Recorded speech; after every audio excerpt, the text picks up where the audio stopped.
皆さん、こんにちは。ポッドキャストの第3回へようこそ。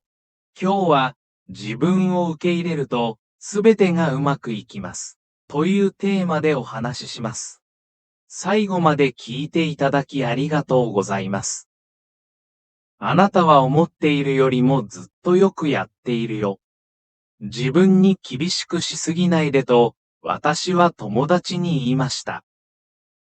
彼は私の前に座り、涙が頬を流れていました。彼の声は震え、こう言いました。彼女を失敗させた。僕は十分じゃない。僕は決して十分じゃない。私は彼に他に何を言うべきかわかりませんでした。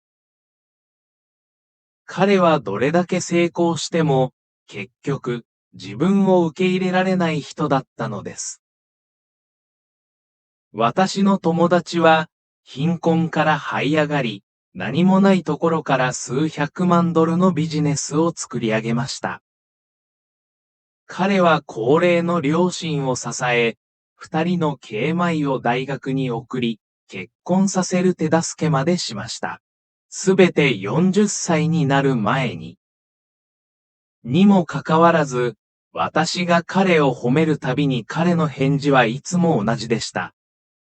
まだ十分じゃない。もっと頑張らなきゃ。私はこの考え方をよく知っています。なぜなら、私は起業家の家族で育ち、いつも自分の成果が比較で評価されてきたからです。あの人の息子はすごいなと父が言うのをよく聞きました。その比較と期待のプレッシャーは絶え間ないものでした。私も自分の基準を達成しようとするあまり、正しくやっている 90% のことに気づけませんでした。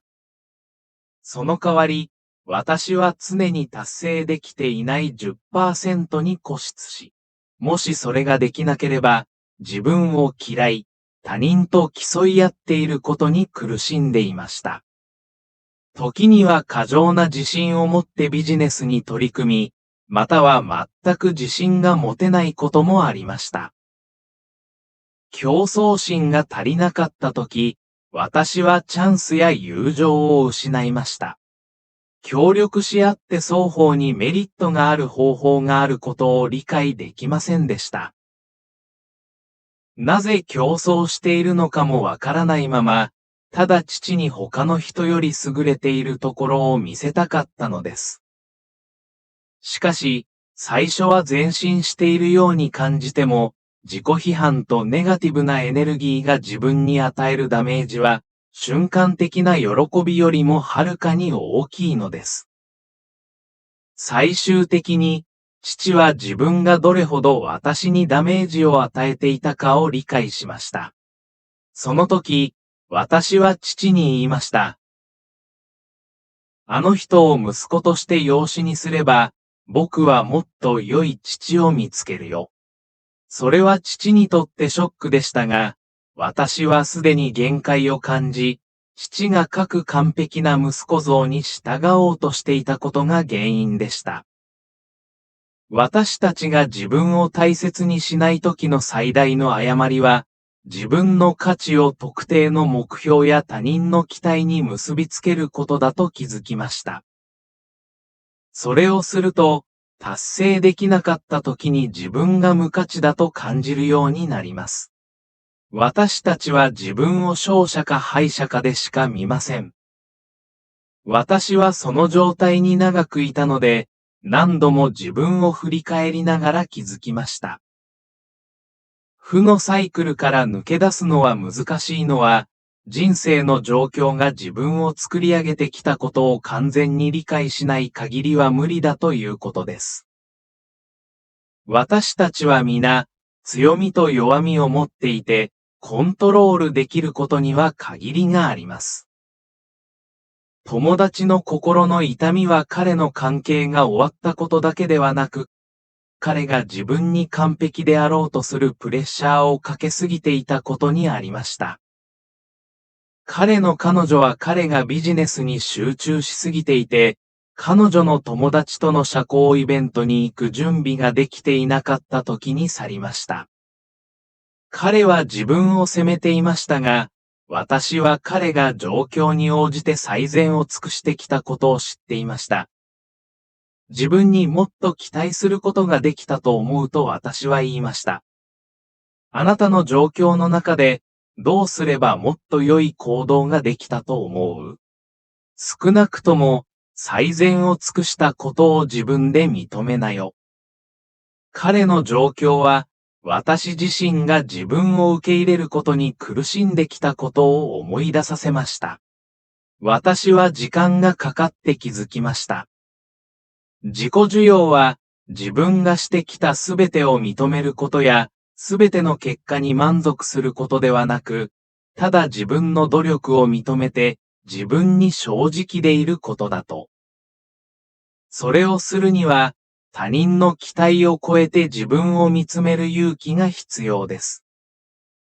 それは簡単ではなく、他人が設定した期待に届かないときに自分を無価値だと思い込んでしまいます。私たちはみんな、自分自身を受け入れることが大切です。自分の自然な期待を満たすだけで十分です。それが本当の自己需要であり、他の誰かの期待に応えるために自分を変える必要はないのです。その夜、私は友達に言いました。今、すべての答えが必要なわけではないんだよ。それで大丈夫。今の自分とその状況を理解して、それを受け入れて前に進んでいこう。あなたの関係が終わったからといって、愛されていないわけでも、愛を与えられないわけでもない。私は彼に痛みを無視しろとは言いませんでしたが、それが彼を定義するものではないことを理解させようとしました。痛みの中で学んだ大切な教訓は、他人と自分を比較しないことです。人生は競争的であることはわかりますが、比較は自己需要の敵です。他人と自分を比べることで、私たちは偽りの自分を作り上げ、結果的に本当の自分を失ってしまいます。人生は多様性の中で成長します。私たち一人一人が自分の強みに従い、最も自然で美しい形に成長することが大切です。それが自己需要の本質です。他人と比較することなく、最良の自分を育てること。それを受け入れたとき、すべてが自然に進んでいくのです。